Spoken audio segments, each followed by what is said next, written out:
School സുരക്ഷയെ മുൻനിർത്തി അടിയന്തര ഓഡിറ്റ് നടത്തുവാൻ പൊതുവിദ്യാഭ്യാസ വകുപ്പ് തീരുമാനിച്ചിരിക്കുകയാണ്. കേരളത്തിൽ 14,000-ഓളം വരുന്ന വിദ്യാഭ്യാസ സ്ഥാപനങ്ങളുണ്ട്.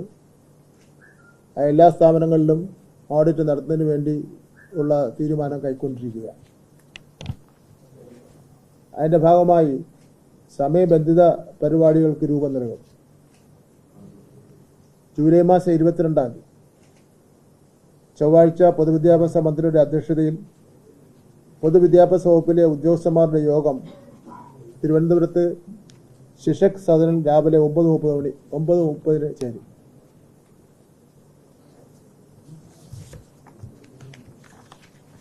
ആ യോഗത്തിൽ വിദ്യാഭ്യാസ ഉപഡയറക്ടർ, RDD-മാർ, AD-മാർ, ഡയറ്റ് പ്രിൻസിപ്പൽമാർ, ജില്ലാ വിദ്യാഭ്യാസ ഓഫീസർമാർ, ജില്ലാ പ്രോജക്റ്റ് കോർഡിനേറ്റർമാർ, ജില്ലാ പ്രോജക്റ്റ് ഓഫീസർമാർ, ജില്ലാ കൈറ്റ് കോർഡിനേറ്റർമാർ, ജില്ലാ വിദ്യാകരണം കോർഡിനേറ്റർമാർ തുടങ്ങിയവർ യോഗത്തിൽ പങ്കെടുക്കും. എല്ലാം ജില്ലാ നിലവാരത്തിൽ നിൽക്കുന്ന ഉദ്യോഗസ്ഥന്മാരാണ്.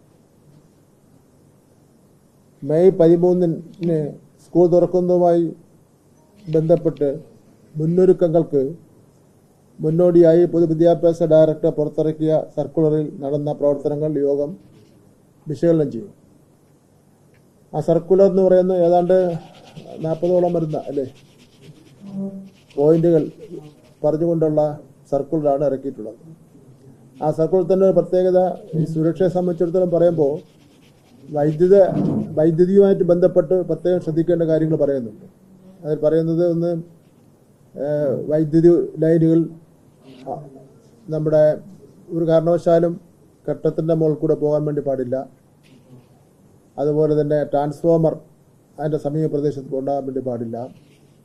അതുപോലെ സ്റ്റേ നമ്മുടെ പോസ്റ്റിൽ നിന്ന് സ്റ്റേ കിട്ടുന്ന ലൈൻ ഉണ്ടാകാൻ വേണ്ടി പാടില്ല. ഇത്തരത്തിലുള്ള നിരവധി കാര്യങ്ങൾ പറഞ്ഞിട്ടുണ്ട്. അപ്പോൾ ഇത് വേണ്ട രൂപത്തിൽ എല്ലാ ഉദ്യോഗസ്ഥന്മാരും കൈകാര്യം ചെയ്തു എന്നെ സംബന്ധിച്ചിടത്തോളം സംശയമുണ്ട്. ഇപ്പോൾ കൊല്ലത്ത് നടന്ന സംഭവത്തിൽ അന്ന് AE അവിടെ ഇല്ലായിരുന്നു. അന്ന് AEയുടെ ചുമതല ഉണ്ടായിരുന്ന AED ഉദ്യോഗസ്ഥന്മാരെയും വിശദീകരണം ചോദിച്ചിട്ടുണ്ട് നടപടി സ്വീകരിക്കുന്നതിന് വേണ്ടി. HM-നെ മാത്രം ബലിയാടാക്കി എന്നുള്ള നിലയിൽ ചില പത്രവാർത്തകൾ വന്നിട്ടുണ്ട്. അത് ശരിയല്ല. AEക്ക് നോട്ടീസ് കൊടുത്തിട്ടുണ്ട്. അതുപോലെ മാനേജ്മെന്റിന് 3 ദിവസത്തിനകം മറുപടി നൽകുന്നതിന് വേണ്ടിയുള്ള നോട്ടീസ് കൊടുത്തിട്ടുണ്ട്. ആ കുടുംബത്തെ സഹായിക്കണമെന്നുള്ള വിദ്യാഭ്യാസ മന്ത്രിയുടെയും വകുപ്പിന്റെയും നിർദ്ദേശം ഏറെക്കുറെ മാനേജ്മെന്റ് ഇപ്പോൾ അംഗീകരിച്ചിരിക്കുകയാണ്. 10 ലക്ഷം രൂപ അവർ കൊടുക്കുന്നതിന് വേണ്ടി തീരുമാനിച്ചിട്ടുണ്ട്. എന്ന് മാത്രമല്ല, ആ കുടുംബത്തിന്റെ അവസ്ഥ കണ്ടാൽ ഇതൊന്നും ഒരു സഹായമല്ല. അതുകൊണ്ട് മാനേജ്മെന്റ് ഒന്നുകൂടെ ആലോചിക്കേണ്ടത്, ആ സ്കൂളിൽ ആ കുട്ടിയുടെ മകൻ്റെ അച്ഛനോ അമ്മയ്ക്കോ ആർക്കോ ഒരാൾക്കോ ഒരു ജോലിയും കൂടെ കൊടുത്താൽ അവർക്ക് ഒരു വരുമാനമായി മാറും. ആ വീട് എന്ന് കണ്ടാൽ വളരെ ദയനീയമാണ്. നമ്മുടെ ബോർഡില്ല ഉണ്ടല്ലോ, ബോർഡൊക്കെ വെച്ചിട്ട് നമ്മുടെ പരസ്യത്തിന് വേണ്ടി എഴുതി വയ്ക്കുന്ന ഫ്ലെക്സ് ബോർഡ്, ആ ബോർഡ് വെച്ച് മറച്ചൊക്കെയാണ് ആ വീടിൻ്റെ സ്ഥിതി എന്ന് പറയുന്നത്. അപ്പം എന്തായാലും വിദ്യാഭ്യാസ വകുപ്പിൻ്റെ നേതൃത്വത്തിൽ സ്കൗട്ട്സ് ആൻഡ് ഗൈഡ്സിൻ്റെ വകയായി ഒരു 20 ലക്ഷത്തിന് താഴെയുള്ള ഒരു നല്ല വീട് വെച്ച് കൊടുക്കുന്നത് സംബന്ധിച്ചിടത്തോളം ഞങ്ങൾ തീരുമാനിച്ചിട്ടുണ്ട്. അതിൻ്റെ നടപടികൾ ആരംഭിച്ചു തുടങ്ങിയിട്ടുണ്ട്. ഞാനിന്നലെ അവരുടെ മോർച്ചറിയിൽ ഞാൻ പോയിരുന്നു. വളരെ ഹൃദയഭേദകമായിട്ടുള്ള കാഴ്ചയാണ്. അത് കഴിഞ്ഞ ശേഷം അവരുടെ വീട്ടിൽ ഞാൻ പോയിരുന്നു. ചില രാഷ്ട്രീയ പാർട്ടികളും ചില സംഘടനകളും ഒക്കെ അവിടെ വരുന്ന പൊതുപ്രവർത്തകരെ തടയുമെന്നും കരിക്കൊടി കാണിക്കുമെന്നൊക്കെയുള്ള പ്രഖ്യാപനം ഉണ്ടായിട്ട് പോലും ആ സ്കൂളിലും ഞങ്ങൾ പോയി. അവർ കരിക്കൊടിയൊക്കെ കാണിച്ച് വാഹനത്തൊക്കെ തടയുന്നതിനുവേണ്ടി തയ്യാറായി. ഒരു മരണ വീട്ടിൽ പോകുമ്പോൾ കരിങ്കൊടി കാണിച്ച് തടയുന്ന ഒരു നിലപാടെന്ന് പറയുന്നത് എന്ത് രാഷ്ട്രീയ നിലപാടാണെന്ന് നമുക്ക് മനസ്സിലാവുന്നില്ല. എന്തായാലും അങ്ങനെ ഒരു സംഭവം ഉണ്ടായിട്ടുണ്ട്. ഇതിൽ ജൂലൈ മാസം 25 മുതൽ 31 വരെ പൊതുവിദ്യാഭ്യാസ വകുപ്പ് ഉദ്യോഗസ്ഥന്മാർ സ്കൂളുകളിൽ നേരിട്ട് പരിശോധന നടത്തണം. നേരിട്ട് പോകണം. ജൂലൈ മാസം 25 മുതൽ 31 വരെയുള്ള തീയതിക്കുള്ളിൽ.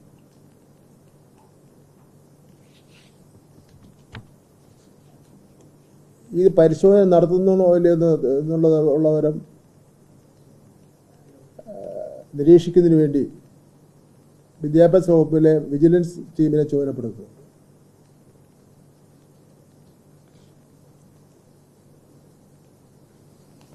അപ്പോൾ ഇതിൽ 7 പേരുള്ള ഗ്രൂപ്പ് എന്ന് പറയുമ്പോൾ DD, RDD, AD, DO, AIO, അധ്യാപന കോർഡിനേറ്റർ, BRC ഉദ്യോഗസ്ഥർ, 6 ഡയറ്റ് പ്രിൻസിപ്പൽ, 7 ഉദ്യോഗസ്ഥന്മാരുണ്ട്. 7 ഗ്രൂപ്പായി മാറും ഒരു ജില്ലയിൽ. 7 ഗ്രൂപ്പായി മാറും. അതിനാവശ്യമുള്ള ഉദ്യോഗസ്ഥന്മാർ അവർക്ക് തന്നെ എടുക്കാം. എന്നിട്ട് ഓരോ ഗ്രൂപ്പുകാരും ഒരു ദിവസം അവർക്ക് ചെയ്യാൻ കഴിയുന്ന മാക്സിമം പിന്നെ സ്കൂളിലെത്തി പോകണം, ഈ 7 ഗ്രൂപ്പ്. അപ്പോൾ ഏതാണ്ട് ഒരു ഈ പറഞ്ഞ സമയത്തിനുള്ളിൽ എല്ലാ സ്കൂളുകളിലും പോകാൻ വേണ്ടി കഴിയുമെന്നാണ് പ്രതീക്ഷിക്കുന്നത്.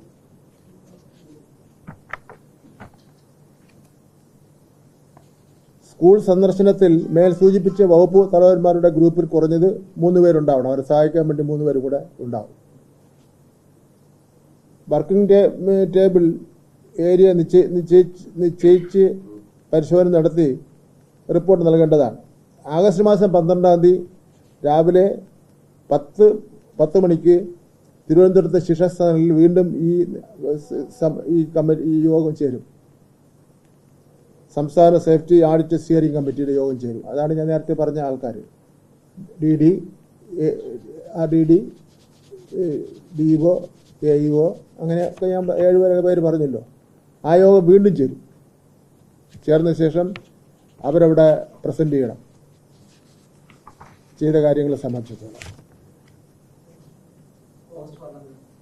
ആഗസ്റ്റ് 12 നീട്ടിക്കൊണ്ട് പോകാൻ പറ്റുന്ന കാര്യമല്ലല്ലോ. നമുക്ക് പെട്ടെന്ന് കാര്യങ്ങൾ നടത്തിക്കൊണ്ട് പോകേണ്ടതായിരുന്നു. എയ്ഡഡ് സ്കൂളുണ്ട്. ഇപ്പം എയ്ഡഡ് സ്കൂളുണ്ട്. അത് കഴിഞ്ഞിട്ട് ഇനിയിപ്പോൾ അൺഎയ്ഡഡ് സ്കൂളിലത്തേക്ക് നമ്മൾ ഇത് കഴിഞ്ഞിട്ട് നീങ്ങും.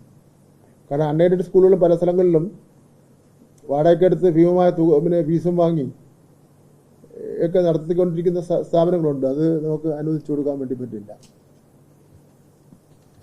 2020 മെയ് മാസം 13 ഇറക്കിയ സർക്കുലറിൽ പറഞ്ഞ 35 കാര്യങ്ങൾ 2020 മെയ് മാസം 13 മുഖ്യമന്ത്രിയുടെ പിന്നെ നേതൃത്വത്തിൽ ഒരു യോഗം ഉണ്ടായിരുന്നു. 13-നല്ല, അതിന് മുമ്പ് ഈ സ്കൂൾ സുരക്ഷയെ സംബന്ധിച്ചിടത്തോളം ആലോചിക്കുന്നുണ്ട്. എല്ലാ ഡിപ്പാർട്ട്മെന്റും ചേർത്തുള്ള യോഗമായിരുന്നു. ആ യോഗത്തിൻ്റെ കൂടെ തീരുമാനം വെച്ചുകൊണ്ടാണ് 35 വിഷയങ്ങൾ പരിശോധിച്ച് നിങ്ങൾ മാർക്ക് ചെയ്ത് റെഡിയാക്കണമെന്ന് പറഞ്ഞിട്ടുള്ളത്. അതുണ്ടായിട്ടില്ല. അത് പലരും അത്യാവശ്യം തൂത്തുവാരിയും. അത് മുഖ്യമന്ത്രി പറഞ്ഞ കാര്യം ഞാൻ ഇപ്പോഴും ഓർമ്മിക്കുകയാണ്. വയനാട്ടിലെ ഒരു കുട്ടിയെ പാമ്പ് കടിച്ച് മരിച്ചതിൻ്റെ അനുഭവത്തിൻ്റെ അടിസ്ഥാനത്തിൽ ഒരു സ്കൂൾ ക്ലാസ് റൂം 2 മാസക്കാലമൊക്കെ അടച്ചിട്ടൊക്കെയാണ്. അടച്ചിട്ടുള്ള അവസരത്തിൽ അവിടെ ഈ ക്ലാസ്സിനകത്തുള്ള കുഴിയോ അല്ലെങ്കിൽ ചെറിയ സ്ഥലങ്ങളൊക്കെ ഉണ്ടെങ്കിൽ അവിടെയെല്ലാം ഇഴജന്തുക്കൾ വന്ന് താമസിക്കാനുള്ള സാഹചര്യമുണ്ട്. അതുപോലും നമ്മൾ നോക്കി പരിശോധിക്കണമെന്നുള്ള നിലയിൽ അത്ര ഇതായിട്ടാണ് പറഞ്ഞത്. അപ്പം അതുകൊണ്ട് കുട്ടികളുടെ ജീവൻ വെച്ച് പിന്നെ ഈ കാര്യങ്ങൾ ചെയ്യാതെ ജീവൻ വെച്ച് പന്താടുന്ന ഉദ്യോഗസ്ഥന്മാരെ കഷ്ട നിലപാട് തന്നെ എടുക്കും എന്നുള്ള കാര്യത്തിൽ ഒരു തർക്കവും വേണ്ട. അതിൻ്റെ മുന്നോടിയായിട്ടാണ് ആ സംഭവത്തിന് നേതൃത്വം കൊടുത്തിട്ടുള്ള HM മാത്രമല്ല അവിടുത്തെ AIOയ്ക്കും അന്ന് ചുമതലയുണ്ടായിരുന്ന AIOയ്ക്ക് നോട്ടീസ് കൊടുക്കാൻ വേണ്ടി തയ്യാറായിട്ടുള്ളത്.